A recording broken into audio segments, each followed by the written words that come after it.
Hi ಎಲ್ರಿಗೂ ನಮಸ್ಕಾರ. Share marketing Kannada ಚಾನಲ್ಗೆ ನಿಮಗೆ ಸ್ವಾಗತ. ನಿಫ್ಟಿ ಈಗ 17,758 ಲೆವೆಲಲ್ಲಿ ಕ್ಲೋಸಿಂಗ್ ಅನ್ನು ಕೊಟ್ಟಿದೆ. ಶುಕ್ರವಾರ ನಮಗೆ ಒಂದು ಬೇರಿಶ್ ಕ್ಯಾಂಡಲ್ ಫಾರ್ಮ್ ಆಗ್ತಿರೋದು ಕಾಣಿಸ್ತು. 200 ಪಾಯಿಂಟ್ಗಳ ಡೌನ್ ಸೈಡ್ ಒಂದೇ ದಿನ ನಮಗೆ ನಿಫ್ಟಿಯಲ್ಲಿ ನೋಡೋದಕ್ಕೆ ಸಿಕ್ಕಿದೆ. ಸೊ ಶುಕ್ರವಾರ ಫಾರ್ಮ್ ಆದಂತಹ ಈ ಒಂದು ಕ್ಯಾಂಡಲ್ ಏನಿದೆ ಇದೊಂದು ಬೇರಿಶ್ ಎನ್ಗಲ್ಫಿಂಗ್ ಕ್ಯಾಂಡಲ್ ಆಗಿರುತ್ತೆ. ಬೇರಿಶ್ ಎನ್ಗಲ್ಫಿಂಗ್ ಕ್ಯಾಂಡಲ್ ಅಂದಾಗ ಸೊ ನೀವು ಇಲ್ಲಿ ಅಬ್ಸರ್ವ್ ಮಾಡಬಹುದು, ಕಳೆದ 3 ದಿನದ ಗ್ರೀನ್ ಕ್ಯಾಂಡಲ್ಸ್ ಏನಿದೆ ಸೊ 3 ಕ್ಯಾಂಡಲ್ ಅನ್ನ ಈ ಒಂದು ರೆಡ್ ಕ್ಯಾಂಡಲ್ ಕವರ್ ಮಾಡಿದೆ, ಅಂದ್ರೆ ಎನ್ಗಲ್ಫ್ ಮಾಡ್ಕೊಂಡಿದೆ. ಸೊ ಈ ರೀತಿಯ ಕ್ಯಾಂಡಲ್ಸ್ ಫಾರ್ಮ್ ಆದಾಗ ಅದು ಮಾರ್ಕೆಟ್ ನಲ್ಲಿ ಬೇರಿಶ್ನೆಸ್ ಅನ್ನ ಸೂಚಿಸುತ್ತೆ. ಹಾಗೆ ನಾವು ವೀಕ್ಲಿ ಕ್ಯಾಂಡಲ್ ಅಲ್ಲಿ ಕೂಡ ಅಬ್ಸರ್ವ್ ಮಾಡಬಹುದು, ಕಳೆದ 4 ವಾರಗಳಲ್ಲಿ ಕಂಟಿನ್ಯೂಸ್ ಮೊಮೆಂಟಮ್ ನಮಗೆ ನಿಫ್ಟಿ 50 ಅಲ್ಲಿ ನೋಡೋದಕ್ಕೆ ಸಿಕ್ಕಿದೆ. ಬಟ್ ಈ ವಾರ ಒಂದು inverted bearish hammer candle pattern ಕಾಣಿಸ್ತಾ ಇದೆ. ಸೊ ಈ ರೀತಿಯ ಪ್ಯಾಟರ್ನ್ ಕೂಡ ಅಷ್ಟೇ ನೆಗೆಟಿವ್ ಸೈಡ್ ಅನ್ನ ಸೂಚಿಸುತ್ತೆ. ಸೊ ಇಲ್ಲಿ ನೀವು ಅಬ್ಸರ್ವ್ ಮಾಡಬಹುದು, ಸೊ ಮಾರ್ಕೆಟ್ ನಲ್ಲಿ ಒಳ್ಳೆ ಒಂದು ಮೊಮೆಂಟಮ್ ಇತ್ತು, ಅಲ್ಲಿ ಇದೇ ರೀತಿಯ ಒಂದು ಕ್ಯಾಂಡಲ್ ಫಾರ್ಮ್ ಆಗಿದೆ. ಸೊ ಅಲ್ಲಿಂದ ನಮಗೆ ಮತ್ತೆ ಮಾರ್ಕೆಟ್ ನಲ್ಲಿ ಒಂದು ಡೌನ್ ಸೈಡ್ ನೋಡೋದಕ್ಕೆ ಸಿಕ್ಕಿದೆ. ಸೊ ಇಲ್ಲೂ ಕೂಡ ಅಷ್ಟೇ ಕಂಟಿನ್ಯೂಸ್ ಒಂದು ಒಳ್ಳೆ ಮೊಮೆಂಟಮ್ ನ ನಂತರ ಅದೇ ರೀತಿಯ ಇನ್ವರ್ಟೆಡ್ ಹ್ಯಾಮರ್ ಪ್ಯಾಟರ್ನ್ ಕಾಣಿಸ್ತಾ ಇದೆ. ಸೊ ಮತ್ತೆ ನಾವು ಮಾರ್ಕೆಟ್ ನಲ್ಲಿ ಒಂದು ಕರೆಕ್ಷನ್ ಅನ್ನ ಎಕ್ಸ್ಪೆಕ್ಟ್ ಮಾಡಬಹುದಾಗುತ್ತೆ. ಹಾಗೆ ವೀಕ್ಲಿ RSI ಅನ್ನ ಗಮನಿಸಿದಾಗ 60ರ RSI ನೋಡೋದಕ್ಕೆ ಸಿಗುತ್ತೆ. ಸೊ ಇನ್ನು ಕೂಡ ಟೆಕ್ನಿಕಲಿ ವೀಕ್ಲಿ RSI ನಲ್ಲಿ ಮಾರ್ಕೆಟ್ ನ ಮೊಮೆಂಟಮ್ ಸ್ಟ್ರಾಂಗ್ ಆಗಿದೆ. ಹಾಗೆ ನಾವು ಡೈಲಿ RSI ಅನ್ನ ಗಮನಿಸಿದಾಗ ತುಂಬಾನೇ ಓವರ್ ಬಾಟ್ ಝೋನ್ ಅಲ್ಲಿ ಮಾರ್ಕೆಟ್ ಟ್ರೇಡ್ ಆಗ್ತಿತ್ತು. ಸೊ ಶುಕ್ರವಾರದ ಕರೆಕ್ಷನ್ ನಿಂದ RSI ಕೂಡ ಸ್ವಲ್ಪ ಕಮ್ಮಿ ಆಗಿದೆ. 80ರ RSI ನಮಗೆ ನೋಡೋದಕ್ಕೆ ಸಿಕ್ತಿತ್ತು. ಈಗ ಡೈಲಿ RSI 72ರ ಲೆವೆಲ್ ಅಲ್ಲಿ ಇದೆ. ಸೊ ಇನ್ನು ಕೂಡ ಡೈಲಿ ಕ್ಯಾಂಡಲ್ ಅಲ್ಲಿ ನಾವು ಅಬ್ಸರ್ವ್ ಮಾಡಿದಾಗ ಓವರ್ ಬಾಟ್ ಸಿಚುವೇಶನ್ ಮಾರ್ಕೆಟ್ ನಲ್ಲಿ ನೋಡೋದಕ್ಕೆ ಸಿಗುತ್ತೆ. ಹಾಗೆ MACD ಇಂಡಿಕೇಟರ್ ಅಲ್ಲಿ ಕೂಡ ಬುಲಿಶ್ನೆಸ್ ಕಾಣಿಸ್ತಿದೆ. ಸೊ ಎಲ್ಲಿವರೆಗೂ ಈ blue colour line red line ನ ಮೇಲ್ಗಡೆ ಟ್ರೇಡ್ ಆಗ್ತಾ ಇರುತ್ತೋ ಅಲ್ಲಿವರೆಗೂ ಮಾರ್ಕೆಟ್ ನ ಪಾಸಿಟಿವ್ ಮೊಮೆಂಟಮ್ ಸಸ್ಟೈನ್ ಆಗುತ್ತೆ. ಸೊ ಆಗಸ್ಟ್ ನಲ್ಲಿ FIIs ಗಳ ನೆಟ್ ಬೈಯಿಂಗ್ ಕಂಟಿನ್ಯೂ ಆಗ್ತಿದೆ. ಕಂಪ್ಲೀಟ್ ಆಗಸ್ಟ್ ಮಂತ್ ನಲ್ಲಿ ಆಲ್ಮೋಸ್ಟ್ 18,000 ಕೋಟಿಯಷ್ಟು ನೆಟ್ ಬೈಯಿಂಗ್ FIIs ಗಳಿಂದ ಬಂದಿರೋದು ಕಾಣಿಸ್ತಾ ಇದೆ. ಹಾಗೆ DIIs ನೆಟ್ ಸೆಲ್ಲರ್ಸ್ ಆಗಿದ್ದಾರೆ. 6,000 ಕೋಟಿಯಷ್ಟು ಅಮೌಂಟ್ ನ ಶೇರ್ ಗಳನ್ನ DIIs ಸೆಲ್ ಮಾಡಿದ್ದಾರೆ. ಸೊ FII ನ ಬೈಯಿಂಗ್ ಕಂಟಿನ್ಯೂ ಆಗ್ತಾ ಹೋದ್ರೆ ಖಂಡಿತವಾಗ್ಲೂ ಮಾರ್ಕೆಟ್ ಮತ್ತೆ ಒಂದು ರಿವರ್ಸಲ್ ಅನ್ನ ಕೊಡುವಂತ ಸಾಧ್ಯತೆ ಇರುತ್ತೆ. 18,000 ಲೆವೆಲ್ಸ್ ಕೂಡ ನಮಗೆ ನಿಫ್ಟಿಯಲ್ಲಿ ನೋಡೋದಕ್ಕೆ ಸಿಗಬಹುದು. ಕ್ರೂಷಲ್ ಸಪೋರ್ಟ್ ಇರೋದು 17,500 ಲೆವೆಲ್ ಅಲ್ಲಿ. ಸೊ 17,500 ಲೆವೆಲ್ ನ ಮೇಲ್ಗಡೆ ನಿಫ್ಟಿ ಟ್ರೇಡ್ ಆಗ್ತಿದ್ರೆ ಸೊ ಮತ್ತೆ ನಮಗೆ ಮಾರ್ಕೆಟ್ 18,000 ಮೇಲ್ಗಡೆ ಹೋಗುವಂತ ಸಾಧ್ಯತೆ ಇರುತ್ತೆ. 18,000 ರೆಸಿಸ್ಟೆನ್ಸ್ ಅನ್ನ ನಿಫ್ಟಿ ಏನಾದ್ರೂ ಕ್ರಾಸ್ ಮಾಡಿದ್ರೆ ಮತ್ತೆ ಒಂದು ಆಲ್ ಟೈಮ್ ಹೈ ನಮಗೆ ನಿಫ್ಟಿಯಲ್ಲಿ ನೋಡೋದಕ್ಕೆ ಸಿಗಬಹುದು. ಈ ವಾರ ಇಂಡಿಯಾದಲ್ಲಿ ಯಾವುದೇ ಒಂದು ದೊಡ್ಡ ಈವೆಂಟ್ಸ್ ನಮಗೆ ನೋಡೋದಕ್ಕೆ ಸಿಗೋದಿಲ್ಲ. ಗ್ಲೋಬಲ್ ಮಾರ್ಕೆಟ್ ಅಲ್ಲಿ ಅಬ್ಸರ್ವ್ ಮಾಡಿದಾಗ ಜಾಕ್ಸನ್ ಹೋಲ್ ಎಕನಾಮಿಕ್ ಸಿಂಪೋಸಿಯಂ ಅನ್ನುವಂತ ಒಂದು ಈವೆಂಟ್ ನಡೆಯುತ್ತೆ. ಪ್ರತಿ ವರ್ಷ ಈ ಒಂದು ಈವೆಂಟ್ ನಡೆಯುತ್ತೆ. ವರ್ಲ್ಡ್ ನ ದೊಡ್ಡ ದೊಡ್ಡ ಸೆಂಟ್ರಲ್ ಬ್ಯಾಂಕ್ ಗಳು ಈ ಒಂದು ಮೀಟಿಂಗ್ ನಲ್ಲಿ ಪಾರ್ಟಿಸಿಪೇಟ್ ಮಾಡ್ತಾರೆ.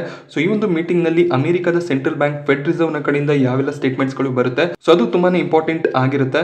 ಆಲ್ರೆಡಿ ಮಿನಿಟ್ಸ್ ಆಫ್ ಮೀಟಿಂಗ್ ಏನು ನಡೀತು ಫೆಡ್ ನ ಕಡೆಯಿಂದ ಆಗಸ್ಟ್ ತಿಂಗಳಲ್ಲಿ, ಆ ಒಂದು ಮೀಟಿಂಗ್ ನಲ್ಲಿ ಸೊ ಮುಂದಿನ ಫೆಡ್ ಮೀಟಿಂಗ್ ಏನಿದೆ ಸೆಪ್ಟೆಂಬರ್ ನಲ್ಲಿ ಬರುತ್ತೆ. ಆ ಒಂದು ಮೀಟಿಂಗ್ ನಲ್ಲಿ almost 75 basis point interest rate ಜಾಸ್ತಿ ಆಗಬಹುದು ಅನ್ನುವಂತ ಒಂದು ನ್ಯೂಸ್ ಬಂದಿತ್ತು. ಸೊ US ನ ಇನ್ಫ್ಲೇಷನ್ ಬಗ್ಗೆ ಜೆರೋಮ್ ಪೋವೆಲ್ ಅವರು ಏನು ಸ್ಟೇಟ್ಮೆಂಟ್ ಗಳನ್ನ ಕೊಡ್ತಾರೆ, ಹಾಗೆ UK ನಲ್ಲಿ ಇನ್ಫ್ಲೇಷನ್ ನ ಸ್ಟೇಟಸ್ ಯಾವ ರೀತಿಯಲ್ಲಿದೆ ಅದೆಲ್ಲ ಕೂಡ ಈ ಒಂದು ಮೀಟಿಂಗ್ ನಲ್ಲಿ ಡಿಸ್ಕಸ್ ಆಗುತ್ತೆ. ಆಗಸ್ಟ್ 25ರಿಂದ ಆಗಸ್ಟ್ 27ರವರೆಗೂ ಈ ಒಂದು ಮೀಟಿಂಗ್ ನಡೆಯುತ್ತೆ. ಸೊ ಇದೊಂದು ಮೇಜರ್ ಇವೆಂಟ್ ನಮಗೆ ಮಾರ್ಕೆಟ್ ನಲ್ಲಿ ನಡೆಯೋದು ಕಾಣಿಸುತ್ತೆ. ಜುಲೈ ತಿಂಗಳಲ್ಲಿ US ನ ಇನ್ಫ್ಲೇಷನ್ ಸ್ವಲ್ಪ ಕಂಟ್ರೋಲ್ಗೆ ಬಂದಿತ್ತು. ನೋಡ್ಬೇಕಾಗುತ್ತೆ ಆಗಸ್ಟ್ ತಿಂಗಳಲ್ಲಿ ಯಾವ ರೀತಿ ಒಂದು ಇನ್ಫ್ಲೇಷನ್ ಡೇಟಾ ಬರುತ್ತೆ ಅಂತ. ಸೊ ಮಾರ್ಕೆಟ್ ನಲ್ಲಿ ವೀಕ್ನೆಸ್ ಇದ್ರೂ ಕೂಡ ಸಿರ್ಮಾ SGS ನ ಗ್ರೇ ಮಾರ್ಕೆಟ್ ಪ್ರೀಮಿಯಂ ಸ್ಟೇಬಲ್ ಆಗಿದೆ. ಇವತ್ತು 60 ರೂಪಾಯಿಯ ಗ್ರೇ ಮಾರ್ಕೆಟ್ ಪ್ರೀಮಿಯಂ ನೋಡೋದಕ್ಕೆ ಸಿಕ್ತಿತ್ತು. 68ರ ಲಾಟ್ ಸೈಜ್ ಆಗಿರೋದ್ರಿಂದ 4,000ವರೆಗೂ ಗೇನ್ಸ್ ಅನ್ನ ನಾವು ಎಕ್ಸ್ಪೆಕ್ಟ್ ಮಾಡಬಹುದಾಗುತ್ತೆ. ಅಲಾಟ್ಮೆಂಟ್ ಸ್ಟೇಟಸ್ ನಮಗೆ 23ನೇ ತಾರೀಕು ಅಥವಾ 24ನೇ ತಾರೀಕು ಬೆಳಿಗ್ಗೆ ಬರುವಂತ ಸಾಧ್ಯತೆ ಇರುತ್ತೆ. ಫಾರ್ಮಸಿ ಸೆಬಿಗೆ 2021ರ ನವೆಂಬರ್ ಅಲ್ಲಿ ಡ್ರಾಫ್ಟ್ ಪೇಪರ್ಸ್ ಅನ್ನು ಸಬ್ಮಿಟ್ ಮಾಡಿದ್ರು. 6,250 ಕೋಟಿಯ IPO ತರುವಂತ ಪ್ಲಾನ್ಸ್ ಇತ್ತು. ಫಾರ್ಮಸಿಯಲ್ಲಿ 2,000 ಕೋಟಿಯಷ್ಟು ಲೋನ್ಸ್ ಇತ್ತು. ಸೊ ಆ ಒಂದು ಲೋನ್ಸ್ ಗಳನ್ನ ಕ್ಲಿಯರ್ ಮಾಡೋದಕ್ಕೆ, ಹಾಗೆ 1,250 ಕೋಟಿಯಷ್ಟು ಅಮೌಂಟ್ ಅನ್ನ ಗ್ರೋತ್ ಇನಿಷಿಯೇಟಿವ್ ಗಳಲ್ಲಿ ಬಳಸ್ಕೊಳ್ಳೋದಕ್ಕೆ, ಮತ್ತೆ ಬೇರೆ ಬೇರೆ ಫಾರ್ಮಾ ಕಂಪನಿಗಳನ್ನ ಅಕ್ವೈರ್ ಮಾಡೋದಕ್ಕೆ 1,500 ಕೋಟಿಯಷ್ಟು ಇನ್ವೆಸ್ಟ್ಮೆಂಟ್ ಬೇಕಾಗುತ್ತೆ ಅಂತ ಅವರು ಮಾರ್ಕೆಟ್ ನಲ್ಲಿ ಲಿಸ್ಟ್ ಆಗುವಂತ ಪ್ಲಾನ್ಸ್ ಅನ್ನ ಹೊಂದಿದ್ರು. ಬಟ್ ಸಾಲು IPOಗಳು ಫೇಲ್ ಆಗ್ತಿದಾವೆ. ಝೊಮ್ಯಾಟೊ ಆಗಿರ್ಬೋದು, policy Bazaar, Paytm, LIC so ಎಲ್ಲ ದೊಡ್ಡ IPOಗಳು ಫೇಲ್ ಆಗಿದ್ರಿಂದ ಸೊ ಅವ್ರೀಗ IPO ನ ತರ್ತಿಲ್ಲ. ಮಾರ್ಕೆಟ್ ನಲ್ಲಿ ಲಿಸ್ಟ್ ಆಗದೇನೆ ಅವರ ಇನ್ವೆಸ್ಟರ್ಸ್ ಗಳಿಂದ ಇನ್ವೆಸ್ಟ್ಮೆಂಟ್ ಅನ್ನ ಪಡ್ಕೊಳ್ಳುವಂತ ಪ್ಲಾನ್ ಅನ್ನ ಮಾಡಿದ್ದಾರೆ. ಸೊ ಮಾರ್ಕೆಟ್ ನಲ್ಲಿ ಲಿಸ್ಟ್ ಆದ್ರೆ ಪೇಟಿಎಂ, ಝೊಮ್ಯಾಟೊ ರೀತಿಯಲ್ಲೇ ಮತ್ತೆ ಶೇರ್ ಪ್ರೈಸ್ ಕರೆಕ್ಟ್ ಆಗುತ್ತೆ ಅನ್ನುವಂತ ಭಯ ಈಗ ತುಂಬಾ ಆರ್ಗನೈಸೇಷನ್ಸ್ ಗಳಲ್ಲಿ ನೋಡೋದಕ್ಕೆ ಸಿಗ್ತಿದೆ. ದೊಡ್ಡ IPOಗಳು ಏನು ಬರಬೇಕಿತ್ತು, NSE ಆಗಿರ್ಬೋದು, OYO ಆಗಿರ್ಬೋದು, ಫಾರ್ಮಸಿ ಸೊ ಎಲ್ಲ IPOಗಳು ಇಂಡೇಟ್ ಅನ್ನ ಹಾಕ್ತಿದ್ದಾರೆ. ಸೊ ಅವರು ಮಾರ್ಕೆಟ್ ಅಲ್ಲಿ ಲಿಸ್ಟ್ ಆಗೋದಕ್ಕೆ ಅಷ್ಟು ಇಷ್ಟ ಪಡ್ತಿಲ್ಲ. ಮಾರ್ಕೆಟ್ ನ ಕಂಡೀಷನ್ ಕೂಡ ಅದೇ ರೀತಿಯಲ್ಲಿದೆ. ಸೊ ಆ ಒಂದು ರೀಸನ್ ಇಂದ ಸೆಬಿಯಿಂದ ಕ್ಲಿಯರೆನ್ಸ್ ಸಿಕ್ಕಿದ್ರು ಕೂಡ ಕಂಪನಿಗಳು ತಮ್ಮ IPO ನ ತರ್ತಿಲ್ಲ. ಮೊಬಿಕ್ವಿಕ್ IPOಗೂ ಕೂಡ ಸೆಬಿ ಕಡೆಯಿಂದ ಅಪ್ರೂವಲ್ ಸಿಕ್ಕಿತ್ತು. ಪೇಟಿಎಂ ಯಾವಾಗ ಮಾರ್ಕೆಟ್ ನಲ್ಲಿ ಲಿಸ್ಟ್ ಆಯ್ತು, ಪೇಟಿಎಂ ನ ಒಂದು ಫ್ಲಾಪ್ ಶೋ ನಿಂದ ಮೊಬಿಕ್ವಿಕ್ ಕೂಡ ತಮ್ಮ IPO ಡಿಸಿಷನ್ ಅನ್ನ ವಾಪಸ್ ತಗೊಂಡ್ರು. ಮೊಬಿಕ್ವಿಕ್ ಪೇಟಿಎಂ ನ ರೀತಿಯಲ್ಲಿ ಬಿಸ್ನೆಸ್ ಅನ್ನ ನಡೆಸುವಂತ ಕಂಪನಿ. ಪೇಟಿಎಂ ನಂತ IPO ನೇ ಹಿಟ್ ಆಗಿಲ್ಲ ಅಂದ್ಮೇಲೆ ನಮ್ಮ IPO ಕೂಡ ಅದೇ ರೀತಿಯಲ್ಲಿ ಆಗುತ್ತೆ ಅನ್ನುವಂತ ಒಂದು ಭಯದಿಂದ ಮೊಬಿಕ್ವಿಕ್ ಕೂಡ ತಮ್ಮ ಡಿಸಿಷನ್ಸ್ ಅನ್ನು ವಾಪಸ್ ತಗೊಂಡಿದ್ರು. ಹಾಗೆ ಈ ವಾರದಲ್ಲಿ ಯಾವೆಲ್ಲ ಸ್ಟಾಕ್ನ ಮೇಲೆ ಫೋಕಸ್ ಇರಬೇಕು ಅಂದಾಗ ಇಂಡಿಯನ್ ಎನರ್ಜಿ ಎಕ್ಸ್ಚೇಂಜ್ ಅಲ್ಲಿ ನಾವು ಫೋಕಸ್ ಅನ್ನ ಇಡಬೇಕಾಗುತ್ತೆ. ಸೊ ಇಲ್ಲಿ ಸ್ವಲ್ಪ ಬ್ಯಾಡ್ ನ್ಯೂಸ್ ಇತ್ತು. ಕೆಲವೊಂದಿಷ್ಟು ಸ್ಟೇಟ್ ಗಳನ್ನ ಪವರ್ ಮಿನಿಸ್ಟ್ರಿ ಬ್ಯಾನ್ ಮಾಡಿದ್ರು ಟ್ರೇಡಿಂಗ್ ನಿಂದ. ಅವರ ಡ್ಯೂಸ್ ಪೆಂಡಿಂಗ್ ಇತ್ತು. ಹೆವಿ ವಾಲ್ಯೂಮ್ ಅಲ್ಲಿ ನಮಗೆ ಸೆಲ್ಲಿಂಗ್ ಬರ್ತಿರೋದು ಕಾಣಿಸ್ತದೆ. ಸೊ IEX ಅಲ್ಲಿ ಒಂದು ಪೊಸಿಷನ್ ಟ್ರೇಡಿಂಗ್ ಅನ್ನ ತಗೋಬಹುದಾಗುತ್ತೆ. 160 ಲೆವೆಲ್ ಅಲ್ಲಿ ಬೈಯಿಂಗ್ ಅನ್ನ ಮಾಡಿ 150 ಹತ್ರ ಒಂದು ಸ್ಟಾಪ್ ಲಾಸ್ ಅನ್ನ ಇಟ್ಕೊಂಡು ಟ್ರೇಡಿಂಗ್ ಅನ್ನ ತಗೋಬಹುದಾಗುತ್ತೆ. 180 ರಿಂದ 185 ವರೆಗೂ IEX ಹೋಗುವಂತ ಸಾಧ್ಯತೆಗಳು ಇರುತ್ತೆ. ಸೊ ಯಾವುದೇ ಒಂದು ಪಾಸಿಟಿವ್ ನ್ಯೂಸ್ ಬಂದ್ರೂ ಕೂಡ IEX ನಲ್ಲಿ ಒಳ್ಳೆ ಒಂದು ಬೌನ್ಸ್ ಬ್ಯಾಕ್ ಅನ್ನ ಎಕ್ಸ್ಪೆಕ್ಟ್ ಮಾಡಬಹುದಾಗುತ್ತೆ. ಹಾಗೆ IEX ಲಾಂಗ್ ಟರ್ಮ್ ಕೂಡ ಒಳ್ಳೆ ಒಂದು ಸ್ಟಾಕ್ ಆಗುತ್ತೆ. 150 ಕೆಳಗಡೆ ಕೂಡ ನೀವು ಡಿಪ್ ಅಲ್ಲಿ ಬೈಯಿಂಗ್ ಅನ್ನ ಮಾಡ್ತೀರಾ ಅಂದ್ರೆ ಖಂಡಿತವಾಗ್ಲೂ ಒಂದು ಪೊಸಿಷನಲ್ ಟ್ರೇಡ್ಗೆ IEX ಒಳ್ಳೆ ಒಂದು ಆಪರ್ಚುನಿಟಿಯನ್ನ ಕ್ರಿಯೇಟ್ ಮಾಡ್ತಿದೆ. ಹಾಗೆ IRCTC ಯಲ್ಲೂ ಕೂಡ ಒಳ್ಳೆ ಒಂದು ಬ್ರೇಕ್ಔಟ್ ನಮಗೆ ನೋಡೋದಕ್ಕೆ ಸಿಗ್ತದೆ.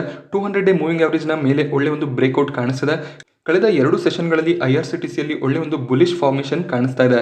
ಸೊ IRCTC ಯಲ್ಲೂ ಕೂಡ ಒಳ್ಳೆ ಒಂದು ಪೊಸಿಷನ್ ಅನ್ನ ಮಾಡಬಹುದಾಗುತ್ತೆ. ಸೊ ಸ್ಟ್ರಿಕ್ಟ್ಲಿ ಇದೊಂದು ಸ್ವಿಂಗ್ ಟ್ರೇಡಿಂಗ್ ಆಗಿರುತ್ತೆ. ಸೊ IRCTC ಆಲ್ರೆಡಿ ತುಂಬಾನೇ ರನ್ ಆಗಿದೆ. ಸೊ 675 ಲೆವೆಲ್ ಅಲ್ಲಿ ನೀವು ಒಂದು ಸ್ಟಾಪ್ ಲಾಸ್ ಅನ್ನ ಇಟ್ಕೊಂಡು ಬೈಯಿಂಗ್ ಅನ್ನ ಮಾಡಬಹುದಾಗುತ್ತೆ. ಈಗ 735 ರಲ್ಲಿ IRCTC ಟ್ರೇಡ್ ಆಗ್ತಿದೆ. 800 ಟಾರ್ಗೆಟ್ ಪ್ರೈಸ್ ಗಳು ಇರುತ್ತೆ. ಸೊ ನಿಮಗೆ IRCTC 800 ಲೆವೆಲ್ಗೆ ಹೋದಾಗ ಅಲ್ಲಿ ನೀವು ಎಕ್ಸಿಟ್ ಆಗಬಹುದು, ಅಥವಾ 675 ಕೆಳಗಡೆ IRCTC ಟ್ರೇಡ್ ಮಾಡೋದಕ್ಕೆ ಸ್ಟಾರ್ಟ್ ಆದ್ರೆ ಅಲ್ಲಿ ನೀವು ಎಕ್ಸಿಟ್ ಆಗಬೇಕಾಗುತ್ತೆ. ಹಾಗೆ ಇಲ್ಲೂ ಕೂಡ ನೀವು ವಾಲ್ಯೂಮ್ ಅನ್ನ ಅಬ್ಸರ್ವ್ ಮಾಡಬಹುದು. ಒಳ್ಳೆ ಒಂದು ವಾಲ್ಯೂಮ್ ನಿಂದ ಬೈಯಿಂಗ್ ಬರ್ತಾ ಇದೆ. ಆ ಒಂದು ರೀಸನ್ ಇಂದ ಮೊಮೆಂಟಮ್ ಕಂಟಿನ್ಯೂ ಆಗುವಂತ ಸಾಧ್ಯತೆ ಇರುತ್ತೆ. IRCTC ಯಲ್ಲಿ ಒಂದು ಪಾಸಿಟಿವ್ ನ್ಯೂಸ್ ಕೂಡ ಇದೆ. ಡೇಟಾ ಮಾನಿಟೈಸೇಷನ್ ನ ನ್ಯೂಸ್ ಇರೋದ್ರಿಂದ ಒಳ್ಳೆ ಒಂದು ಮೊಮೆಂಟಮ್ ಅನ್ನ ಎಕ್ಸ್ಪೆಕ್ಟ್ ಮಾಡಬಹುದಾಗುತ್ತೆ. ಹಾಗೆ IRCTC ಕೂಡ ಲಾಂಗ್ ಟರ್ಮ್ ಗೆ ಒಳ್ಳೆ ಒಂದು ಸ್ಟಾಕ್. ಪೊಸಿಷನಲ್ ಲೆವೆಲ್ಸ್ ಅನ್ನ ಮೇಂಟೈನ್ ಮಾಡ್ತೀನಿ ಅಂದ್ರೆ ಈ ಲೆವೆಲ್ಸ್ ಅಲ್ಲಿ ಬೈಯಿಂಗ್ ಅನ್ನ ಮಾಡಿ ಮತ್ತೆ ಡಿಪ್ ಗಳಲ್ಲಿ ಕೂಡ ನೀವು ಬೈಯಿಂಗ್ ಅನ್ನ ಮಾಡಬಹುದಾಗುತ್ತೆ. ಫೋರ್ಟಿಸ್ ಅಲ್ಲೂ ಕೂಡ ಒಳ್ಳೆ ಒಂದು ರ್ಯಾಲಿ ನಮಗೆ ನೋಡೋದಕ್ಕೆ ಸಿಗ್ತದೆ. ಸೊ 295 ರಿಂದ 300 ಲೆವೆಲ್ ಅಲ್ಲಿ ಫೋರ್ಟಿಸ್ ಅಲ್ಲಿ ಎಂಟ್ರಿನ ತಗೋಬಹುದಾಗುತ್ತೆ. 260 ಲೆವೆಲ್ ಅಲ್ಲಿ ಒಂದು ಸ್ಟಾಪ್ ಲಾಸ್ ಅನ್ನ ಮೇಂಟೈನ್ ಮಾಡಿಕೊಂಡು ಟ್ರೇಡ್ ಅನ್ನ ತಗೋಬಹುದಾಗುತ್ತೆ. ಹಾಗೆ ಇನ್ಫೋಸಿಸ್ ನಲ್ಲಿ ತುಂಬಾನೇ ಫಾಲ್ ನಮಗೆ ನೋಡೋದಕ್ಕೆ ಸಿಕ್ಕಿತ್ತು. ಅದಾದ್ಮೇಲೆ ಸ್ಟಾಕ್ ಈಗ ಒಳ್ಳೆ ಒಂದು ಬೌನ್ಸ್ ಬ್ಯಾಕ್ ಅನ್ನ ಕೂಡ ಕೊಡ್ತಿದೆ.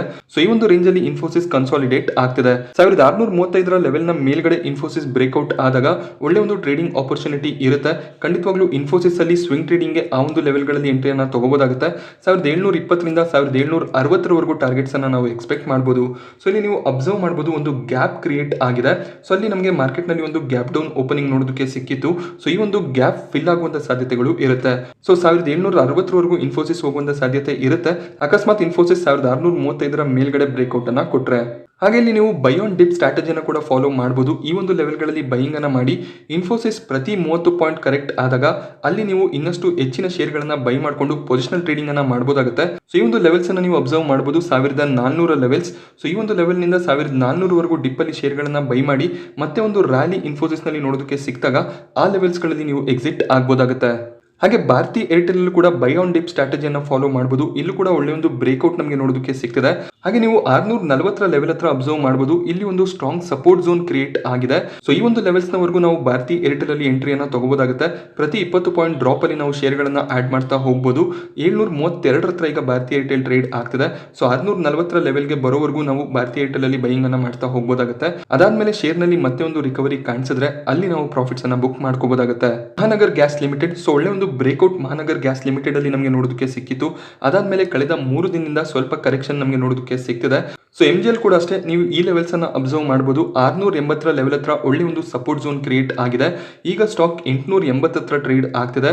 ಸೊ ಈ ಒಂದು ಲೆವೆಲ್ಸ್ ಗಳಲ್ಲಿ ನೀವು ಸ್ವಲ್ಪ ಶೇರ್ಗಳನ್ನ ಬೈ ಮಾಡಿಕೊಂಡು 680 ವರೆಗೂ ಡಿಪ್ ಅಲ್ಲಿ ಶೇರ್ಗಳನ್ನ ಬೈ ಮಾಡ್ತಾ ಹೋಗಬಹುದಾಗುತ್ತೆ. ಸೊ ಇಲ್ಲೂ ಕೂಡ ಅಷ್ಟೇ ಸೇಮ್ ಸ್ಟ್ರಾಟಜಿ. ಮತ್ತೆ ಒಂದು ರಿಕವರಿ ಬಂದಾಗ ಅಲ್ಲಿ ನೀವು ಎಕ್ಸಿಟ್ ಆಗಬಹುದು. ಹಾಗೆ ಇನ್ನೊಂದು ಗ್ಯಾಸ್ ಸೆಕ್ಟರ್ನ ಸ್ಟಾಕ್ IGL. ಸೊ IGL ಅಲ್ಲೂ ಕೂಡ ನೀವು ಅಬ್ಸರ್ವ್ ಮಾಡಬಹುದು. 340 ಲೆವೆಲ್ ಅಲ್ಲಿ ನಮಗೆ ಒಳ್ಳೆ ಒಂದು ಸಪೋರ್ಟ್ ಝೋನ್ ಕ್ರಿಯೇಟ್ ಆಗ್ತಿರೋದು ಕಾಣಿಸ್ತಿದೆ. ಇಲ್ಲೂ ಕೂಡ ಅಷ್ಟೇ ಕಳೆದ 3 ದಿನದಿಂದ ಸ್ವಲ್ಪ ಕರೆಕ್ಷನ್ ನೋಡೋದಕ್ಕೆ ಸಿಗ್ತಿದೆ. ಸೊ ಈ ಒಂದು ಡಿಪ್ ನ ಅಡ್ವಾಂಟೇಜ್ ಅನ್ನ ತಗೋಬಹುದಾಗುತ್ತೆ. 420 ಹತ್ರ ಈಗ IGL ಟ್ರೇಡ್ ಆಗ್ತಿದೆ. ಈ ಒಂದು ಲೆವೆಲ್ಸ್ ನಿಂದ 340 ವರೆಗೂ ನೀವು ಬೈಯಿಂಗ್ ಅನ್ನ ಮಾಡಬಹುದು. ಮತ್ತೆ ಒಂದು ರ್ಯಾಲಿ ಬಂದಾಗ ಅಲ್ಲಿ ನೀವು ಪ್ರಾಫಿಟ್ಸ್ ಅನ್ನ ಬುಕ್ ಮಾಡಬಹುದಾಗುತ್ತೆ. ಸೊ ನೀವು ಸ್ವಿಂಗ್ ಟ್ರೇಡಿಂಗ್ ಅನ್ನ ಮಾಡ್ತೀರಾ ಅಂದಾಗ ಈ ಲೆವೆಲ್ಸ್ ಗಳಲ್ಲಿ ಬೈಯಿಂಗ್ ಅನ್ನ ಮಾಡಿ. ಹಾಗೆ ನಾನು ಏನು ಲೆವೆಲ್ಸ್ ಅನ್ನ ಹೇಳಿದೆ ಆ ಲೆವೆಲ್ಸ್ ಗಳಲ್ಲಿ ಸ್ಟಾಪ್ ಲಾಸ್ ಅನ್ನ ಇಡಬೇಕಾಗುತ್ತೆ. ಸೊ ಆ ಸ್ಟಾಪ್ ಲಾಸ್ ಏನಾದರೂ ಟ್ರಿಗರ್ ಆದ್ರೆ ಅಲ್ಲಿ ನೀವು ಎಕ್ಸಿಟ್ ಆಗಬೇಕು. ಸೊ ಇದು ಸ್ವಿಂಗ್ ಟ್ರೇಡಿಂಗ್ ಗೆ. ಹಾಗೆ ಪೊಸಿಷನಲ್ ಟ್ರೇಡಿಂಗ್ ಅಂದಾಗ ಡಿಪ್ ಅಲ್ಲಿ ಬೈಯಿಂಗ್ ಅನ್ನ ಮಾಡ್ತಾ ಹೋಗಬೇಕು. ಆಮೇಲೆ ನಿಮಗೆ ಒಳ್ಳೆ ಒಂದು ರ್ಯಾಲಿ ಸಿಕ್ತಾಗ ಆ ರ್ಯಾಲಿಯಲ್ಲಿ ನೀವು ಪ್ರಾಫಿಟ್ಸ್ ಅನ್ನ ಬುಕ್ ಮಾಡಬೇಕಾಗುತ್ತೆ. ಸೊ ನಾನು ಹೇಳಿರುವಂತಹ ಎಲ್ಲಾ ಸ್ಟಾಕ್ ಗಳು ಕೂಡ ಲಾಂಗ್ ಟರ್ಮ್ ಕೂಡ ಒಳ್ಳೆ ಒಂದು ಸ್ಟಾಕ್ ಆಗುತ್ತೆ.